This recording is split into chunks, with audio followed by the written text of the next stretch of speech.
Bonjour, je suis Kathleen Joseph, ministre à Aide Maritale France. Bienvenue dans notre deuxième podcast Leçon de vie, chapitre 2. Dans cette saison, l'auteur nous conduit pas à pas à comprendre comment Dieu travaille dans nos vies, parfois d'une manière différente de ce que nous imaginons. Et comme toujours, j'ai la joie de retrouver mon hôte, Edna Iman, ministre à Aide Maritale France. Bonjour Edna. Bonjour Kathleen. Dans ce chapitre 2, quel est le message principal que l'auteur veut que nous comprenions?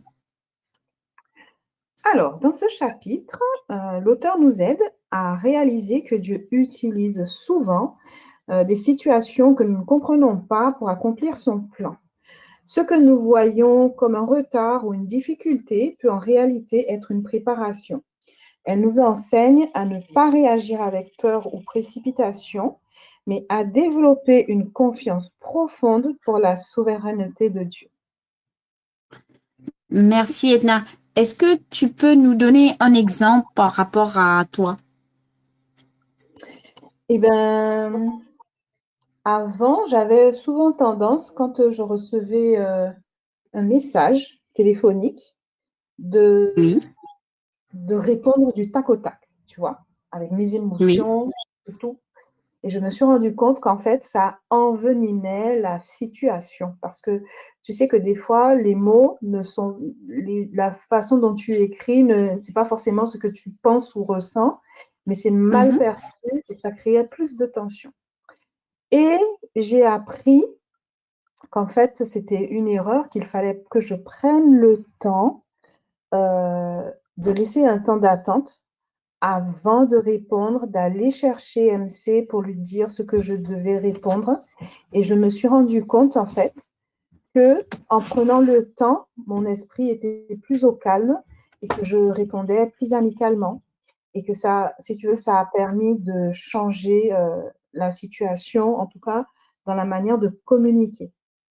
Donc voilà, ça c'est un exemple qui me vient tout de suite là et qui effectivement euh, me permet de comprendre que ce n'est pas à moi de décider comment faire les choses, mais de me laisser être guidée par notre Marie céleste, Jésus. Merci Edna. Alors, pourquoi avons-nous tendance à résister à ce que Dieu fait dans nos circonstances, dans notre vie? Ben, parce que nous voulons naturellement contrôler et comprendre. Lorsque les choses ne se passent pas comme prévu, nous cherchons des solutions humaines et rapides. Mais ce chapitre nous rappelle que résister aux circonstances peut nous empêcher de voir l'œuvre invisible de Dieu. L'auteur, elle nous encourage à changer notre perspective. Au lieu de demander pourquoi cela m'arrive, apprendre à dire, Seigneur, que veux-tu m'enseigner à travers cela? Très bien, merci Edna. Donc, comment pouvons-nous appliquer concrètement cette leçon dans notre quotidien? Eh ben, moi, je vois que dans chaque chose de ma vie aujourd'hui, Oui, j'ai appris très tôt à lui dire non pas mes plans, mais tes plans, parce que je me suis rendu compte que je faisais des bêtises. Et ça, si tu veux, dans tous les aspects où je voulais contrôler. Et en lâchant le contrôle, si tu veux, dans ma vie avec les enfants, eh oui, ben, je lui demande comment il veut que je leur parle, faire les choses à sa manière, parce que j'ai compris qu'il ne fallait pas irriter mes enfants, par exemple. Et oui. quand j'ai commencé à les voir comme mes petits frères, mes petites sœurs, eh ben, ma façon d'agir avec eux a complètement changé. Et ça, c'est MC qui m'a aidé à faire ça. Tu vois, au travail aussi, il m'a appris que, eh ben, il fallait que je me soumette à mes responsables, hein. Et ça, si tu veux, Oui. j'avais beaucoup de difficultés à faire ça parce qu'avant, j'avais mon propre salon d'esthétique, j'étais ma propre chef, si tu veux, et recevoir Oui. des ordres, ça, ah là là, je n'aimais pas ça du tout. Et en fait, MC a permis que je me retrouve dans la situation que je ne voulais pas être. Eh bien, figure-toi que j'ai appris à me soumettre. J'ai appris à accepter que je fasse des erreurs et surtout à le faire, mais avec le sourire. Je t'assure que ça m'a demandé beaucoup de temps, mais je vois que même dans mon travail, il a changé les choses. Ma façon de parler aux gens aussi, eh ben, il me dit d'aimer mon prochain comme moi-même. Eh ben, j'ai Oui. appris qu'il fallait que je leur parle avec l'amour que lui aussi, euh, il nous donne, il nous permet d'avoir avec lui. Donc, c'était la même chose que je devais appliquer dans le quotidien. Et c'est vrai que dans tous les aspects où j'ai appris à lâcher le contrôle avec lui, eh ben, tout roule en fait. Et c'est même mieux que ce que je faisais avant. Très bien, merci Edna. Donc, l'auteur nous partage un verset, mais sa joie est dans la loi de l'Éternel et dans sa loi, il médite jour et nuit.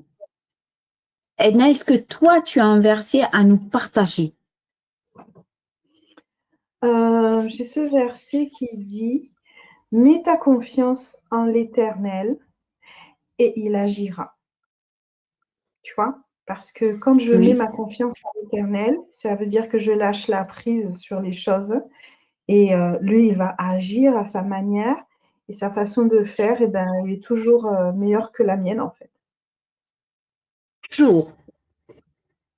Alors, quel encouragement final donnerais-tu aux femmes qui traversent une saison d'incertitude? À une femme, je leur dirais que rien n'est perdu entre les mains de Oui. Dieu. Même les saisons silencieuses ont un but. Dieu façonne notre caractère, il nous donne de la patience et de la foi dans ces moments-là. Et si on reste proche de lui, eh bien, on verra un jour que cette période faisait partie d'un plan plus grand et rempli d'espérance. Merci Edna. Est-ce que tu voudrais rajouter quelque chose d'autre à nos épouses? Eh ben, tu vois, tout à l'heure, on parlait de comment appliquer cette leçon quotidiennement dans notre quotidien.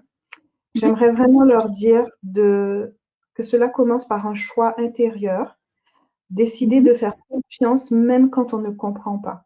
Cela signifie que prier avant d'agir, attendre avant de parler et chercher l'appel de Dieu avant de comprendre une décision. Petit à petit, eh ben, cette attitude, elle transforme notre manière de vivre. On, ne- on devient plus stable, moins anxieuse et plus confiante dans le fait que Dieu, c'est lui qui dirige nos pas. Merci Edna. Alors, merci de nous avoir écoutés. Continuez à suivre la série Leçons de vie et laissez Dieu vous enseigner à travers chaque chapitre. À très bientôt pour notre prochain épisode. Merci Edna. À Merci, bientôt. Kate. À bientôt.